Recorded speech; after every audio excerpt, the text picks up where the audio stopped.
Bonjour tout le monde, bienvenue sur ce vidéo explicatif un peu dans le cadre du cours Commercialisation de la mode au gros que je donne et auquel vous assistez dans le cadre du programme de commercialisation de la mode. Donc, commercialisation de la mode au gros. Aujourd'hui, là, ce petit vidéo-là visera à faire une espèce de survol de ce qu'on fera durant les 15 premières leçons. C'est important que vous compreniez bien vers où on s'en va, quelle est la cible finale du cours d'apprentissage. Évidemment qu'à la leçon 1, nous en ferons bien le contexte là, et la mise en contexte générale. On aura un module de démarrage pour bien comprendre ce qu'on fera. Mais maintenant, ce que j'aimerais faire dans ce vidéo, c'est de vous expliquer la séquence de ce qu'on fera et comment vous arriverez à la fin du cours à la fin des 15 leçons en étant capable de me faire une présentation de vente au gros professionnelle et structurée. D'abord, ce cours commercialisation de la mode au gros vise principalement trois compétences. Une première compétence qui est très spécifique, qui est capable d'établir une stratégie de vente et de service à la clientèle.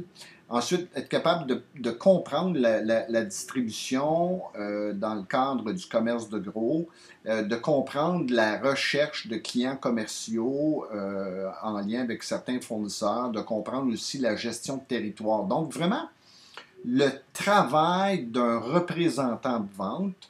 La cible finale d'apprentissage, c'est d'être capable d'élaborer une stratégie de vente et de service à la clientèle propre à une entreprise œuvrant dans le domaine de la commercialisation de la mode au gros. Donc, ce qu'on fera comme contenu essentiel, évidemment, c'est de parler du commerce de gros, de son environnement, des principaux acteurs que sont les manufacturiers, les agences, les distributeurs, les grossistes, service à la clientèle. Et vraiment, on va mettre beaucoup l'emphase sur le métier de représentant de vente au gros, qui est un métier qui est très intéressant. Moi, je l'ai fait. Et c'est un métier qui permet aussi d'apprendre beaucoup de choses sur le marketing et la gestion. Donc, euh, le survol est très simple, c'est-à-dire qu'à la première leçon, on va vraiment faire la mise en contexte, le démarrage du cours. On va expliquer un petit peu le plan de cours, les types d'évaluation qu'on fera dans le cadre de ce cours-là, les grilles d'évaluation. On va regarder un tableau synoptique du cours un petit peu pour savoir à quel endroit on fera les compétences et tout. On va parler aussi un petit peu de la date de remise des travaux. Et on fera, dans le cadre de ce cours-là, une première petite activité là, qui consistera à la première réflexion de votre portfolio d'apprentissage que vous ferez dans le cadre de ce cours-là. Maintenant, comment on va poursuivre, comment on va démarrer ce cours-là? D'abord, dans les leçons 2 à 4, on va voir là vraiment le rôle et les fonctions d'un représentant commercial. On va voir la communication orale, écrite et téléphonique. On va parler des grands domaines de la vente au gros, de la carrière dans la vente au gros, des fonctions d'un représentant commercial. On va parler du langage non verbal et verbal d'un représentant des ventes. Donc, vraiment, là, dans les leçons 2, 3 et 4, on va vraiment voir la différence entre le commerce de gros et le commerce de détail. Et on va commencer à centrer notre attention sur le métier de représentant. Alors, le représentant et le métier, qu'est-ce que ça fait un représentant et tous les prémices autour de ce métier très important au niveau de la distribution.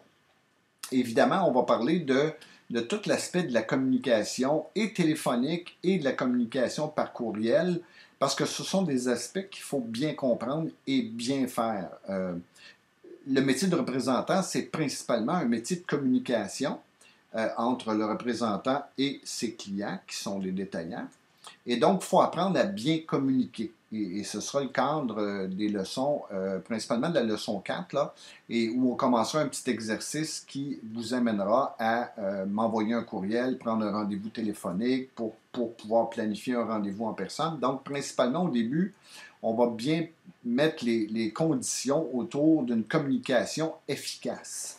Parce que c'est important d'apprendre à bien communiquer, bien écrire ses courriels, bien les composer, bien faire un appel téléphonique.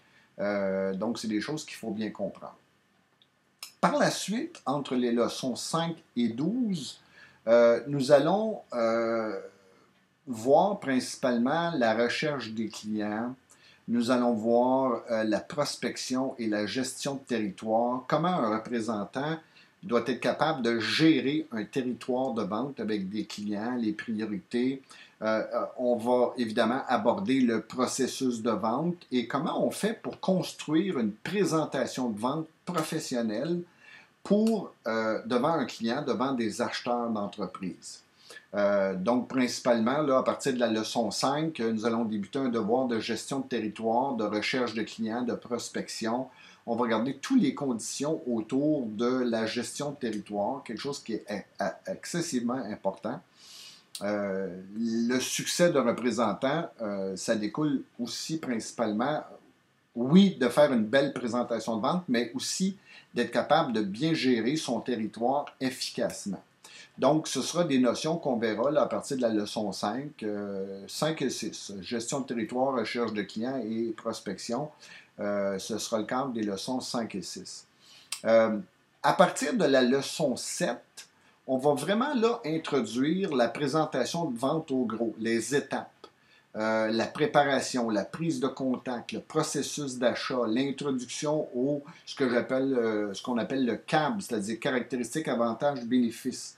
Donc, on va vraiment travailler, là, commencer à travailler le cœur d'une présentation de vente au gros à partir de la leçon 7. 7 et 8, on va apprendre à bien réfléchir, on va parler aussi de ce qu'on appelle le modèle SPIN, c'est-à-dire un modèle de questionnement qu'on doit utiliser pour aborder une présentation de vente. Donc, on fera ça autour de la leçon 8 et 9. On va parler d'argumentation, des éléments d'une belle présentation, des différentes stratégies qu'on peut utiliser pour faire une présentation de vente à partir de la leçon 9.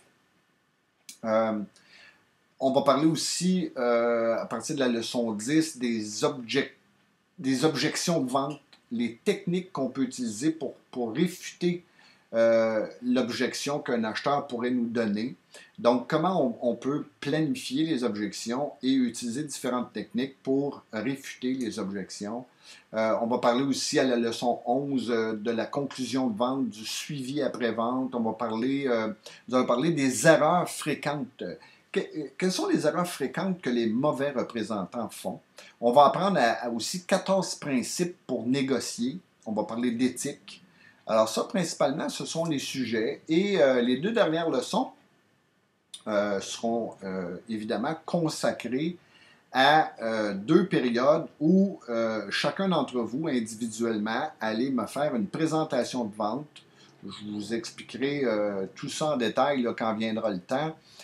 Donc, la dernière évaluation du cours sera construite autour de je fais une présentation de vente à un acheteur, je serai l'acheteur, on aura un jeu de rôle à faire et chacun d'entre vous me ferez ça individuellement là, devant moi.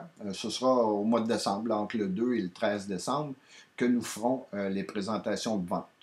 Donc, graduellement, c'est un peu les compétences, les contenus qu'on fera durant le cadre de ce cours.